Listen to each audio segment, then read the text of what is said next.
If there's one good thing about having a crush on a fictional character, is that there's literally a zero chance of rejection. How often do you get that scenario in real life, right? Of course, there's also zero chance they could ever return your affections, but we're gonna focus on the positives here, folks. Today we're gonna take a look back at a few of our favorite animated characters that some of us were just a little too into. Some of them were definitely designed to be as appealing as possible, while others were also designed to be as appealing as possible, but they're also animals. So it's kind of weird. Either way, let's take a semi-unfortunate trip down memory lane, shall we?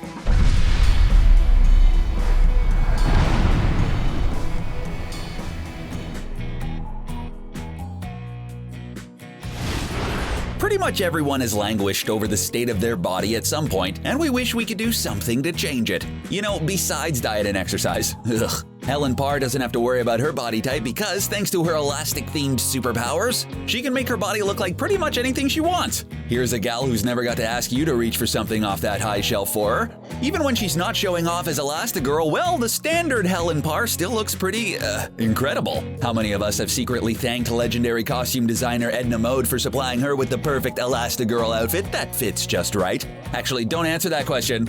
We're not sure we want to know. Elastigirl is fit, flexible, and she manages to keep together a household, including 3 kids with superpowers. We love a woman who can do it all. There's no denying that Jessica Rabbit is an over-the-top gorgeous and seductive woman.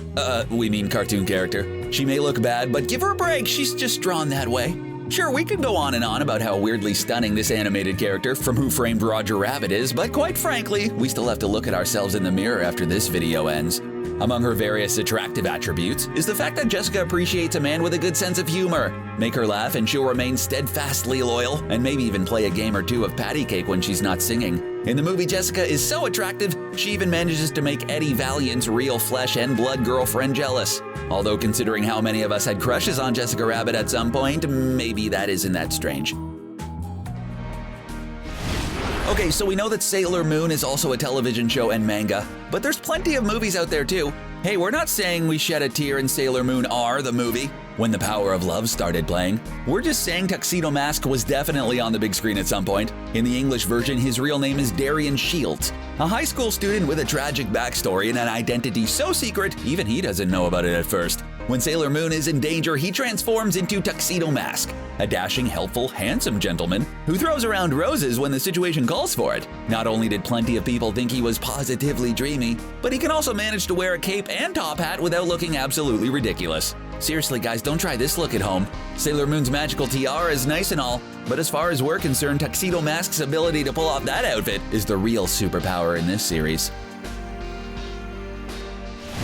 Of course, we all know the beautiful and talented actress Naomi Scott portrays Princess Jasmine in the live-action version of Aladdin. But we're here to talk about the original Disney princess many of us couldn't get enough of when we were younger. Honestly, even without getting into her physical attributes, it's no wonder why kids like this Disney princess so much. She's actual royalty, she's not afraid to get her hands dirty, and, oh yeah, she has a pet tiger. Unlike many Disney princesses who opt for full coverage gowns and poofy sleeves, Princess Jasmine was straight-up Christina Aguilera Genie in a Bottle-inspired midriff bearing when it came to her wardrobe. Then there's the scene where she changes into that red outfit and puts on a very convincing act for Jafar. Yeah, definitely only for his benefit and not at all for the audience.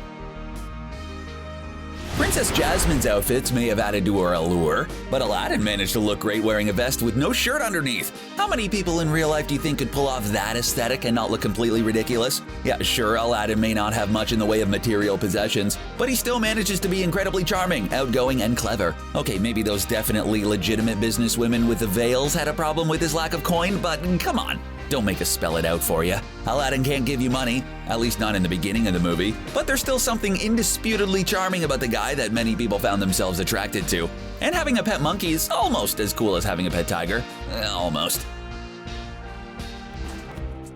If Lola Bunny was created to be Bugs Bunny's girlfriend, then why do they have the same last name? Okay, maybe that's the least of the questions we should have about the great cinematic masterpiece that is Space Jam. But it's better than asking ourselves what we found so enticing about a cartoon rabbit. Apparently Warner Brothers really wanted to drive home the fact that, although Lola is a giant anthropomorphic rabbit who plays basketball, she's a giant anthropomorphic female rabbit who plays basketball. We're used to seeing many of our favorite Looney Tunes characters running around with no clothes on at all, so why did Lola have to wear those tiny basketball shorts and a crop top, huh?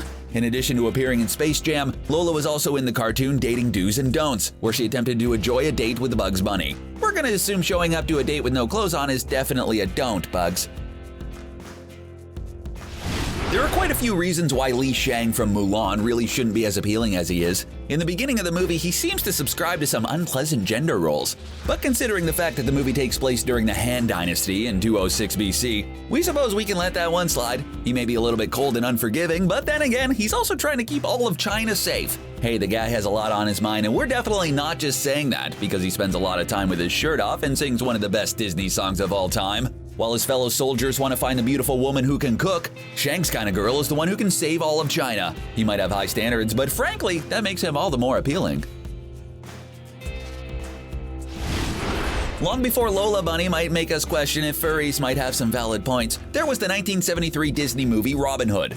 Seriously, why was anyone surprised the 2018 Robin Hood movie was terrible? Disney got it right the first time. There wasn't even any guitar-strumming chicken in this one. Not only was the animated Robin Hood a great movie, but the titular character was just human enough to be intriguing. Not only was he weirdly attractive, but he was also a charming, laid-back rogue with an impish grin who was trying to help the poor. Yes, he did it by stealing, but we're willing to overlook that, just like we're willing to overlook the fact that he wore a giant shirt with a belt over it. Definitely not a good look on anyone who isn't an adorable anthropomorphic fox. Of course, we all know Robin Hood was the star of the movie, but let's not forget about the fantastic female fox Maid Marian. She had all the adorable attributes of her male counterpart, but with a long, alluring set of eyelashes. She's also way better dressed in a lovely gown complete with matching lavender veil. This makes sense considering she is a lady and Robin Hood is, well, a guy who wears a shirt and belt. We're not here to judge, but the less said about that, the better. She's the niece of King Richard, and even though she had a privileged upbringing, she shows great sympathy and care for the common people.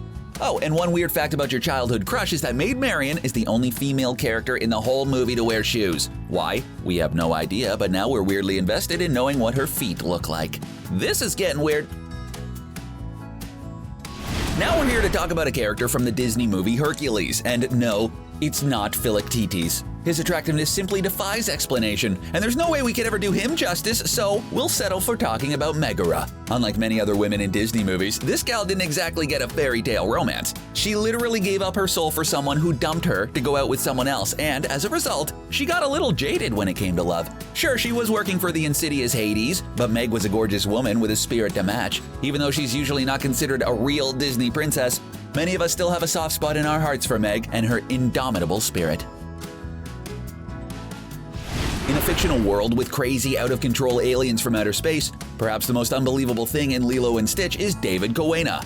Not only is he a genuinely good guy, but he's also one that knows how to take no for an answer when he wants to be more than just friends with Nanny. She makes it clear she has way too much on her plate for a romantic relationship, so of course he insults her, declares that her friendship was pointless, and sends her rude text messages at odd hours of the night. Just kidding. This handsome surfer takes it all in stride and is still determined to help out Nanny and her little sister whenever he can. He's a calm, compassionate, patient guy, even when those qualities are put to the test. Seeing how people deal with stressful situations is an important relationship litmus test, and David passed this with flying colors. It's no secret that princesses tend to be depicted as kind-hearted, virtuous, and of course beautiful. And Princess Fiona from Shrek is no exception, at least in the beginning. During the first Shrek movie, she seemed like a beautiful princess waiting for a prince to rescue her from a giant donkey-loving dragon. Ah, tale as old as time. But then she gets rescued by an unpleasant ogre, and Princess Fiona realizes she can be her true self. And her true self is kinda gross. However, the more ogre-like she is, the more realistic she is, and we can see why so many people found her appealing. She's definitely down to earth in addition to being brave, loyal, and funny. Now, if you find her more physically attractive in her ogre state than in her human one, hey, we're not here to judge. That's between you and the therapist you hopefully have. While Fiona was waiting to be rescued in the first Shrek movie, she said she expected to be rescued by Prince Charming, who we didn't meet until the second movie. Hey, he knows how to make an entrance. While he may be a major mama's boy, he's undeniably handsome, and it's a shame he doesn't have a personality to match his beautiful blonde head of hair. Seriously, he looks like the inspiration for Season 1 Jaime Lannister from Game of Thrones. Sure, he might not be punctual, considering he arrived at the tower when Fiona was already long gone, but there's still something about him. Or maybe it's the fact that his name is literally Prince Charming. While we've talked about Charming and Fiona, it's also worth noting that there's a scene during the second movie in which Shrek very briefly becomes human and he's surprisingly good looking. Although if Shrek and Fiona had become humans instead of ogres, the franchise would have been remarkably different. DreamWorks has made some amazing movies over the years, but most people agree The Road to El Dorado isn't one of them. It definitely has its fans, but it was a total flop at the box office, bringing in just over $76 million against a $95 million budget. Ouch! There's definitely some positive things about the movie, and one of them was clearly the beautiful and sassy Chell. While we may have been smitten with her, we clearly aren't the only ones. There's one scene in the movie where it seems like Tulio and Chell are, well, let's just say they're getting to know each other a little bit better. It's played off as if they were interrupted mid-smooch, but it certainly looked like they were doing something other than kissing. We can't believe a movie with such a weirdly suggestive scene involved two animated characters didn't sell more movie tickets.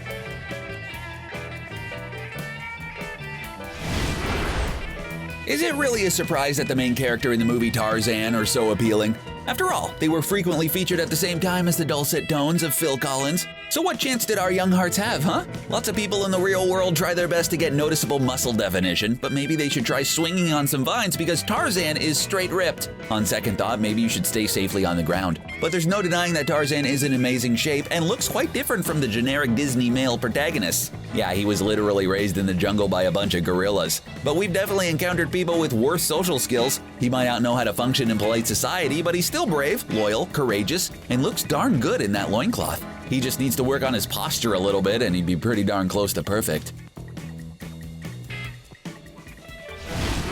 So many female Disney characters seem to have little motivation for anything other than finding a romantic partner, but not Jane. Despite coming from a privileged background, she's dedicated to her work as an animal researcher. Well, not dedicated enough to throw it all away to become queen of the jungle at the end of Tarzan, but come on! Who could say no to that? She starts wearing a positively billowing yellow dress that doesn't do well in the harsh jungle environment. By the end of the movie, she's drastically reduced the amount of clothing she has to wear for practical reasons, but many of us still manage to find it alluring. She's also incredibly understanding of Tarzan's way of life, and while she tries to teach him about her world, she doesn't necessarily think hers is better, just different. Finding someone you can really monkey around with is rare, and we're really happy these two animated characters managed to find one another. Get it? Monkey around? We know Aurora is the princess of Sleeping Beauty, and of course, like all the Disney princesses, she's beautiful. But there's just something appealing about the evil Maleficent. I don't think it's a coincidence they picked notoriously gorgeous actress Angelina Jolie to play her in the live-action movies. This is a woman who knows how to make an entrance and liven up a party. Okay, she did put a curse on little Princess Aurora, but it did undeniably make the party more exciting. Maleficent is elegant, mysterious, and to some people, the fact that she's a villain only adds to her appeal. She has awesome magic powers, but doesn't have to wear only one color, unlike her fellow magic users Flora, Fauna, and Merryweather. Instead, she puts on a flowing cloak, hangs out with her pet Raven, and curses anyone who wrongs her. Actually, at this point, we're not sure if we want to date Maleficent or be Maleficent. In the movie Beauty and the Beast, the handsome egg-loving Gaston has no shortage of beautiful women fawning all over him. But of course he wanted the one woman who found him repulsive. Now that's the true tale as told as time. While we don't approve of his persistent efforts to court her despite her disinterest, we can definitely see her appeal. Belle is beautiful, smart, and incredibly loving and compassionate to people around her. Well, usually. For some reason, she takes time to warm up to the giant monster who kidnaps her and keeps her locked up in his castle filled with talking household objects. Belle definitely had the whole effortless girl next door thing going on, when we usually feel like the poor woman with an armful of babies who just wants her darn eggs and go home. Actually, instead of more live-action versions of classic movies, can we get an alternate reality version of Beauty and the Beast where the Beast abducts this lady instead? How many of us have unrealistically tried to turn someone from a beast into a prince thanks to this movie? While it might not be the smartest thing to do in the real world, you have to admit the Beast is weirdly handsome. Plus, come on! We all know what women see in him. Every woman dreams of meeting a man with an absolutely enormous library. He was a jerk when he was a human prince, and for some reason, being turned into a monster and trapped in a castle with singing cups didn't improve his disposition. But eventually, he learned to stop roaring at people and turn back into a human. Sadly, a human that was weirdly less attractive than his beast form. Esmeralda is one of those great and gorgeous characters who stands out from a sea of pale-skinned, fair-haired princesses. She's a proud and feisty Ramoni woman who isn't afraid to stand up for what's right. When we were younger, many of us enjoyed watching Esmeralda shake her tambourine in The Hunchback of Notre Dame. Just like many strong and talented women throughout history, she's been accused of witchcraft once or twice, but we're not going to hold that against her. Not only is she brave, but she's also a caring person, and one of the few who isn't totally put off by Quasimodo and his unique features. In fact, she treats him with patience and kindness. Although she doesn't return his romantic affections, at least he gets lifted up by a cheering crowd. That's one way to get over having your heart broken. Ah, Esmeralda. Those are just a few of the animated characters some of us, embarrassingly enough, had crushes on at one point or another. Tell us your animated crush, current or former, in the comments section, and then click on the subscribe button for more videos from us here at CBR. We'll see you next time.